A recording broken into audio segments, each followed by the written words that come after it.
warahmatullahi wabarakatuh. Perkenalkan, nama saya Muhammad Rifan Putra Danuri. Saya berasal dari kelas 12L. Jadi di sini saya mendapatkan tugas sosiologi untuk menjelaskan perubahan sosial. Nah, baik, saya di sini saya akan menjelaskan dulu apa itu perubahan sosial. Nah, perubahan sosial itu adalah proses transformasi atau perilaku pergeseran dalam struktur nilai, norma, dan pola perilaku dalam suatu masyarakat. Perubahan sosial itu juga mencakup perubahan dalam hubungan antar individu, organisasi, dan komunitas. Baik, setelah saya menjelaskan perubahan sosial, saya akan menjelaskan apa isi contoh dari perubahan sosial. Yang pertama itu ada perubahan sosial di teknologi. Nah, apa itu perubahan sosial di teknologi? Perubahan sosial teknologi itu disebabkan oleh teknologi mengacu pada transformasi dalam struktur nilai dan perilaku masyarakat akibat perkembangan dan adopsi teknologi. Teknologi juga telah mengubah cara manusia berinteraksi. Jadi kayak lebih mudah gitu. Jadi kayak kan teknologi zaman sekarang kan udah ada WA, Instagram, Facebook, Messenger. Nah, di sini tuh bakal banyak kayak mana ya? Bakal gampang gitu loh kita buat nelpon orang-orang jauh, kita bisa ngechat juga. Nah, juga ada dampak negatifnya juga. Dampak negatifnya juga itu banyak dari kayak sosial media, contohnya Instagram, banyak akun fake yang kayak bisa nipu kita gitu. Terus kayak buat akun judol atau apa gitu kan, kita nggak ada yang tahu. Nah, makanya itu dampak negatif dari media sosial atau sosmed di bidang teknologi. Terus yang kedua itu ada perubahan sosial terkait perubahan peran gender. Nah, apa itu perubahan peran gender? Peran gender ini mengacu pada pergeseran norma, nilai, dan praktik sosial yang mendefinisikan peran laki-laki dan perempuan dalam masyarakat. Nah, jadi kayak banyak perempuan atau laki-laki yang mengubah gendernya sendiri buat untuk berpartisipasi dalam bekerja. Jadi kayak rela gitu mereka mengganti gender mereka sendiri. Ada yang laki-laki jadi perempuan, perempuan jadi laki-laki. Kita ngambil contoh yang dekat-dekat aja, Lucinta Luna. Nah, sekarang dia jadi apa? Jadi model. Tapi kayak mana sekarang dia? Nah, dia bisa jadi apa istilahnya, tinggi ya tinggi, cuman ya gitu, dia dicap jelek karena dia awalnya laki-laki. Lihatlah suaranya juga masih seperti kami para kaum laki-laki itu. Terus yang ketiga itu ada perubahan gaya hidup konsumtif. Nah, apa itu perubahan gaya hidup konsumtif? Yaitu perubahan perilaku masyarakat yang cenderung lebih mementingkan pembelian barang dan jasa, seringkali melebihi keuntungan nyata dan didorong oleh faktor sosial, ekonomi, dan budaya.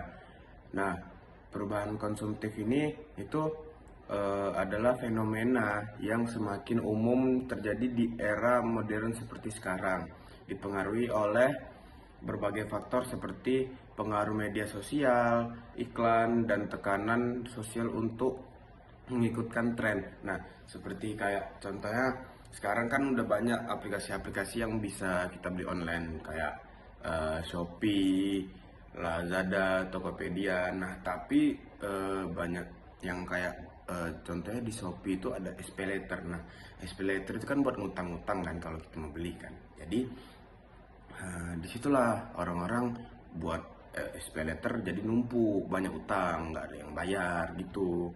Nah, terus pengaruh media sosial dan iklannya ini kayak mempromosikan gaya hidup mewah dan konsumtif, menciptakan keinginan untuk memiliki barang-barang yang sebenarnya tidak dibutuhkan. Jadi kayak biar gengsi gitu loh. Kayak sekarang contohnya kayak di Batam kan, iPhone di Batam ini kan murah-murah, cuman ya gitu itulah, banyak yang kayak ADC lah atau apa, tapi ada juga yang asli. Cuman orang-orang belinya buat apa?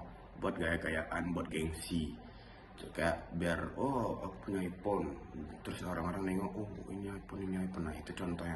Terus kayak padahal tuh dia tuh nggak butuh kali, cuman dia itu gengsi, dia pengen ikutin zaman-zaman sekarang biar kayak ditengok orang, oh ini orang kaya ini punya iPhone, oh iPhone 16 Pro Max yang sekarang nih kan. Nah gitu, itu adalah contoh kayak kayak ini perubahan konsumtif ini. Terus yang keempat itu ada perubahan sosial di bidang pendidikan. Nah, pendidikan ini kan semakin terjangkau. Nah, terus di sini tuh penjelasannya itu pendidikan yang semakin terjangkau merujuk pada fenomena di mana akses terhadap pendidikan menjadi lebih mudah dan murah di kalangan masyarakat yang butuh pendidikan. Itu tuh disebabkan oleh beberapa faktor termasuk perkembangan teknologi informasi dan komunikasi serta perubahan dalam kebijakan pendidikan yang lebih inklusif. Nah, dampak posisi di sini tuh di bagian pendidikan semakin terjangkau itu banyak sisi positifnya. Jujur lebih banyak positifnya kan kita lebih senang kan. Nah, di positifnya itu aksesnya lebih luas, teknologi seperti internet dan platform pembelajaran online telah membuka lagi dan terbuka bagi individu yang sebelumnya terkendala oleh jarak, lokasi geografis, dan keterbatasan fisik untuk mengakses pendidikan berkualitas. Terus, biaya yang lebih terjangkau atau yang lebih murah kan enak. Munculnya berbagai sumber belajar online kayak daring atau Zoom, kayak apalagi Google Classroom. Nah, itu kan kita lebih gampang, kita dari rumah juga dari rumah juga kita bisa belajar, kita bisa ketemu guru dengan Zoom. Kayak contohnya pas kami kelas 10 itu daring, jadi tetap belajar walaupun dari rumah, tetap berpakaian lengkap. Nah, terus di sisi negatifnya itu juga lebih banyak karena kita yang udah punya HP nih kan, terus kayak kita tuh malas-malasan. Nanti kalau misalnya udah bisa kita ke sekolah, kita tuh nggak mau karena kita udah nyaman belajar di rumah dengan HP kita, dengan dengan platform kita, dengan belajar online. Padahal kita memang disuruh masuk ke sekolah, tapi kita nggak mau. Karena apa? Karena kita udah nyaman di HP kita. Nah, baik, yang kelima itu selanjutnya ada di urbanisasi. Apa itu perubahan sosial di bagian urbanisasi? Jadi urbanisasi itu adalah perpindahan penduduk dari desa ke kota yang membawa perubahan sosial dan yang signifikan pada struktur nilai dan interaksi masyarakat. Perubahan urbanisasi itu tuh mencakup pada pergeseran nilai-nilai budaya, munculnya kelas sosial baru, dan perubahan pada pola interaksi sosial.